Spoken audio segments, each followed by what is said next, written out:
Hello, so finally CodeToGUI is live and you can download it from CodeToGUI.com. Currently it is only supporting Windows platform, but by 30th of August it will start supporting Linux and macOS. Also on Windows, currently it is only supporting Microsoft Visual Studio IDE. If you want support for other IDEs as well, like CLeon or CodeBlocks, kindly send a feedback to me. You will get zip file like these after downloading it from CodeToGUI.com. And in this video I will show you setup instructions for x64 version, but same steps can be followed for x86 version as well. I have extracted the zip files into their separate folders, and if you go inside the folder you will find c2g setup.exe, and this file is required for integration of CodeToGUI to your Visual Studio project. Now I will go ahead and create a Visual Studio project. It will be a very basic project with a print statement of hello world, and I will get an int from command line. That's all. Now if I'll just run this project, you will see a hello world, and I will enter an int and it will stop. Every time before running the setup you have to close the Visual Studio project, and this is very important, so I will do that. CodeToGUI internally uses WX widgets which needs certain DLL in runtime. So we'll go ahead and add a new path to user path environment variable, and those DLLs are present inside a setup, bin, wx client and runtime directory. So you have to copy this setup, bin, wx client, runtime directory path and paste it at the end of your user environment variable path. I will close the window. So this environment variable setup is a one-time thing and you don't have to do it again. Now let's integrate CodeToGUI to your Visual Studio project. You have to specify few paths. First is your vcxproj file path.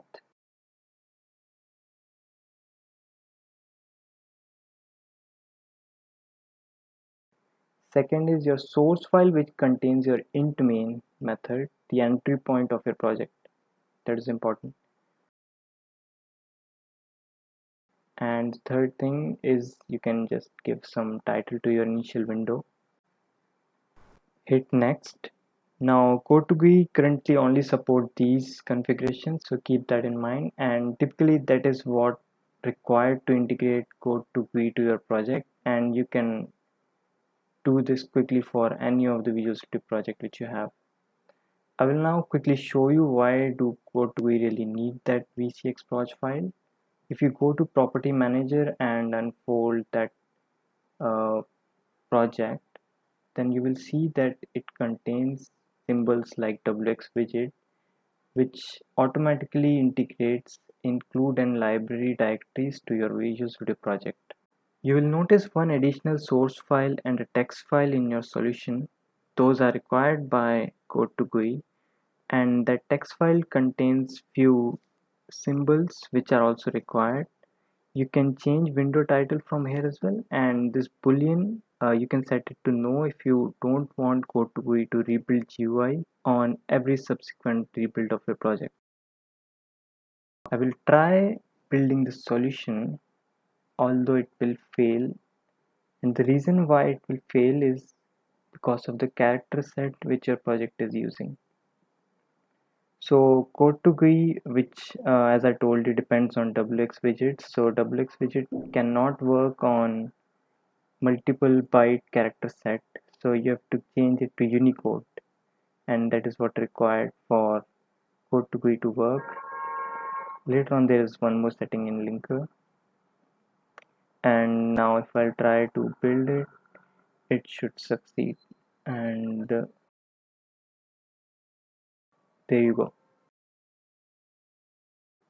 And we can see our good old console again. So to change this console to GUI, you just have to open properties again, go to linker system subsystem and change it to Windows from console, and keep that in mind that you can switch back to console anytime by just changing the subsystem back to console. and run the project again, and boom, here you go. Here is your GUI for your project, and integration is done. That's all is required for integration. Now I will quickly demonstrate what CodeToGUI has to offer to you. You can change the title of the text by going to c2g metadata.txt and updating window title over there.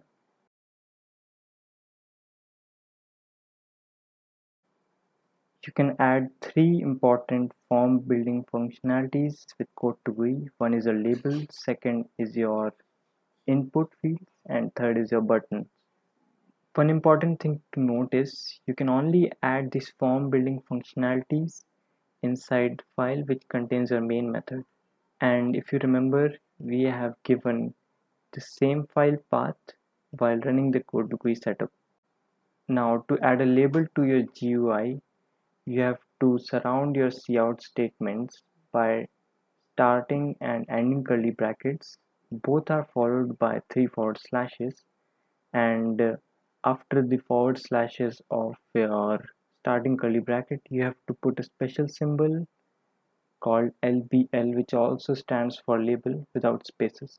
Command line inputs in CodeToGUI gets converted into input fields, and to add an input field you have to surround your scene statement by two curly brackets again followed by three forward slashes, and this time you will add a special symbol called get angular bracket and your system defined data type after that. Currently it supports int, float and string, so you can take in float and string inputs from your GUI.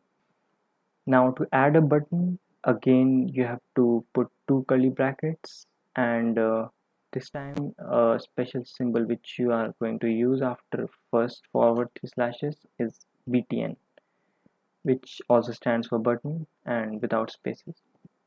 Here I will here on button press I will trigger an event which will print the text which we have just taken as an input. If I'll build and run it again, you can see if I'll enter something and press, the same thing is printed in the GUI based console. So that's all for now, and stay tuned for coming exciting updates of CodeToGUI. Thank you.